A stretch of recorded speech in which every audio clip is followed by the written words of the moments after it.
Hey, it's Jorge from brewbeeranddrankit.com, and today what I'm going to be doing is a review of my Northern German Altbier.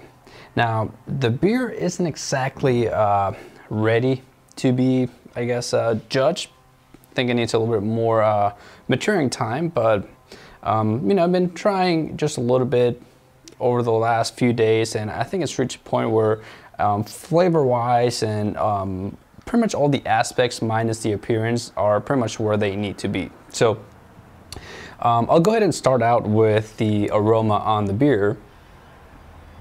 Now, keep in mind that this recipe that I used was my same exact recipe that I used for my amber ale. The only difference is that for this beer I'm using a lager yeast strain, and I'm also using noble hops and instead of my regular citrusy hops, and I also did the H hops for this beer. So this is pretty much the only difference in the beer, but the grain profile and everything else is the same. So I can recognize the malt aroma on my amber ale pretty easily. Now for this one, I think one of the things I like about these Northern German Altbiers is how clean they are. And comparing this to my regular amber ale, my regular amber ale has a lot of hop character, a lot of hop character, and the maltiness on that beer seems to stand out a little bit more. With this one, I think with the yeast strain, the lager yeast strain that we used to ferment this beer, a lot of that maltiness is very, very subtle. So as far as aroma goes, it's just a very, very clean, very lager-like aroma with it.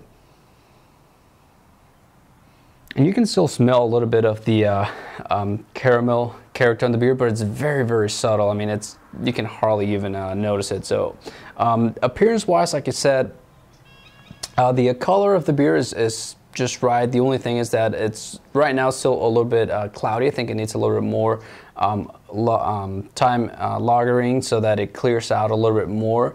But other than that, I think color-wise it looks good. I don't think I have any. I don't see any haze other than just the yeast hasn't yeast hasn't exactly settled down completely. But I'm not seeing any kind of protein or polyphenol haze in here, so I think that's good.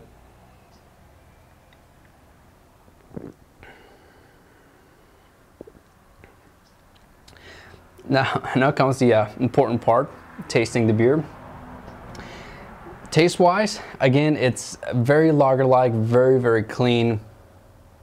You can get the hints of the darker crystal malts that I use on this one, but it's very clean. It's one of the things I like about some of the lagers, that they're just very clean, very easy to drink.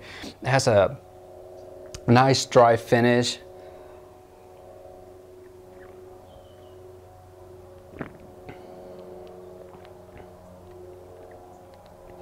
It has a very nice dry finish. I don't think the bitterness is too overpowering, and it's definitely a slightly different bitterness than what I've been getting with regular hops. Like I said, for this beer I used aged hops, and again, if you haven't tried brewing with aged hops, I really, really recommend that you do it, especially for beers like this, that they're your lager-like beers where you want it to be really, really clean. Something about aged hops, I think it's doing something for these beers. I'm not exactly sure how to explain it, other than that it gives a character that I've personally been looking for in the beers that I've been wanting to brew, and I think the aged hops is what nailed that characteristic in some of those beers. So I really recommend that you try brewing with aged hops. Like I said, the bitterness is definitely there. It's not overpowering. It's just a different kind of bitterness. I'm not even sure how to explain it, other than something about it feels different.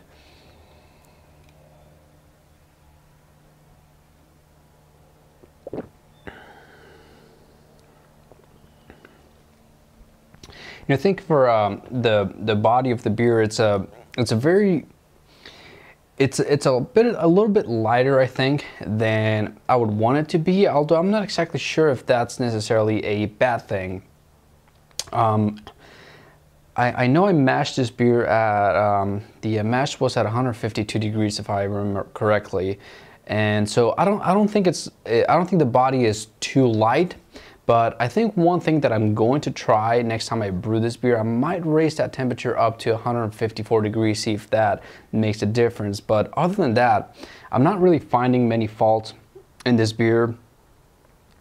Not seeing any kind of off flavors, no esters that are showing up. That's one of the things that I was kind of concerned, since I was using a new, well, it's a fairly new lager yeast strain, Lager X, WOP Lager X, and I wasn't exactly sure how it was going to behave fermenting at higher temperatures. I fermented this beer at 60 degrees Fahrenheit.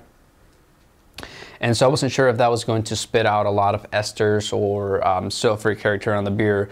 But if I remember correctly, throughout fermentation, there was a lot of ale-like characteristics coming out of the fermenter. Usually when you ferment lagers, you can smell all the sulfur, so it smells like rotten eggs. And even with, it was the same yeast strain that I used for my German style lager. And when I fermented that one, I remember a lot of sulfury. You get a lot of that rotten egg smell, pretty much. When I did this at a higher temperature, there was still a little bit of that, but it wasn't nearly as pronounced as it was at lower temperatures. So it's one of those things that I'm kind of keeping track of, you know, when it comes to fermenting at different temperatures with different yeast strains. Again, I didn't get a sense that there was a lot of esters coming out throughout the fermentation. I also did leave this beer sitting in the primary fermenter for about 3 weeks, so a lot of those should have cleaned up. I raised the temperature slightly to about 64 degrees, I believe, after the fermentation was complete, and then it's been sitting here on the keg for, I don't know, a couple of weeks now. So anyways, I like the beer. Like I said, the only thing that I may try on this specific beer, this recipe, is to raise my mash temperature slightly, but I'm leaving the hops as they are. I like the yeast strain. I don't know if I want to compare it with a hybrid yeast strain, or even use like a German ale type. I'll be pushing a little bit closer to the Düsseldorf Altbier. But I think for Northern German Altbier, I think this is a pretty good recipe. Like I said, this is mostly the amber style. Some basically take what will be, I guess, more of a brown style and brew that as a lager. But this is more like the Alaskan amber ale. The commercial example is about as close as I can see this getting.